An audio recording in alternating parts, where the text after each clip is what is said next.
all holiness. Make holy therefore these gifts, we pray, by sending down your Spirit upon them like the dewfall, so that they may become for us the body and blood of our Lord Jesus Christ. At the time he was betrayed and entered willingly into his passion, he took bread and giving thanks, broke it, and gave it to his disciples, saying, take this, all of you, and eat of it. For this is my body, which will be given up for you.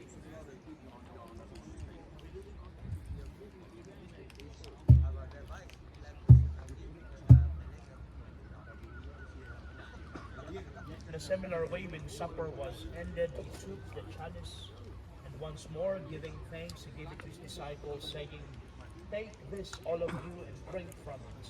For this is the chalice of my blood, the blood of the new and eternal covenant, which will be poured out for you and for many, for the forgiveness of sins. Do this in memory of me.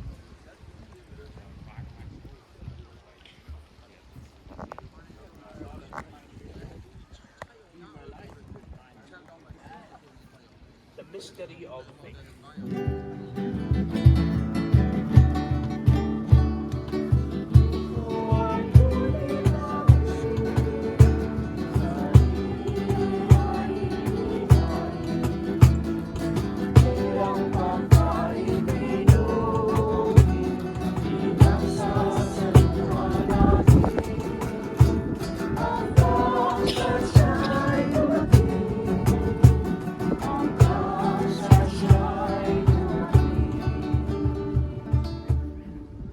Therefore, as we celebrate the memorial of his death and resurrection, we offer you, Lord, the bread of life and the chalice of salvation, giving thanks that you have us worthy to be your presence, ministers. Humbly we pray that partaking of the body and blood of Christ, we may be gathered into one by the Holy Spirit. Remember, Lord, your church spread throughout the world, and bring her to the fullness of charity, together with Francis, our Pope, Stefan, our Bishop, and all the clergy, the lay, and the volunteers of the Filipino Catholic community. Remember also the prayer of this community gathered. Remember our brothers and sisters who are recuperating or sick. Grant healing.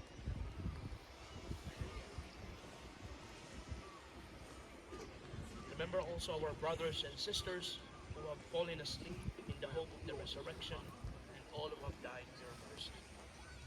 We remember all the dead members of the Filipino Catholic Mission here in the Archdiocese of Bacolod. Welcome them into the light of your face. Have mercy on us all, we pray, that with the Blessed Virgin Mary, Mother of God, with Blessed Joseph, her spouse, with the blessed apostles, with Saint Vianney, and all the saints who have pleased you throughout the ages, we may merit to be co-heirs to eternal life, and may praise and glorify you through your Son, Jesus Christ. Through him, and with him, and in him, O God, Almighty Father, in the unity of the Holy Spirit, all glory and honor is yours forever and ever. Amen. As one community, let us now pray or sing together the prayer that Jesus taught us to pray.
us, Lord, we pray from every evil, graciously grant peace in our days, that by the help of your mercy, we may be always free from sin and safe from all distress as we await the blessed hope, the coming of our Savior, Jesus Christ.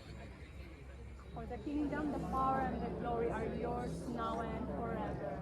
Lord Jesus, who said to your apostles, peace, I leave you, my peace I give you. Look not on our sins, but on the faith of your church. And graciously grant her peace and unity in accordance with your will, who live and reign forever and ever. Amen. The peace of the Lord be with you always. And with your spirit, Let us offer each other the sign of peace. peace to everyone. Peace be with you. Peace be with you. Peace be with you. Peace pala.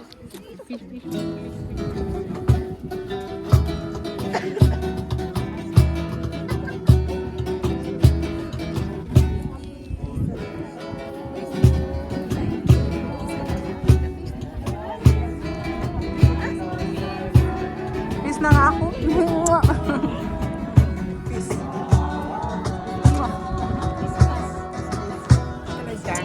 Hmm? Yeah. Ano lang to tawag? Movie live.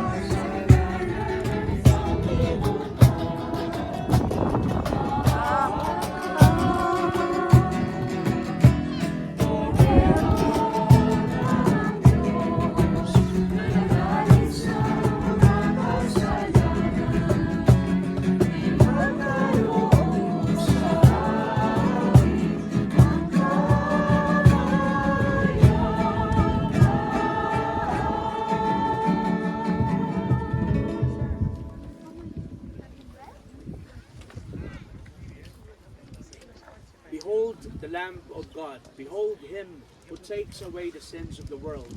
Blessed are those called to the supper of the Lamb. Lord, and God.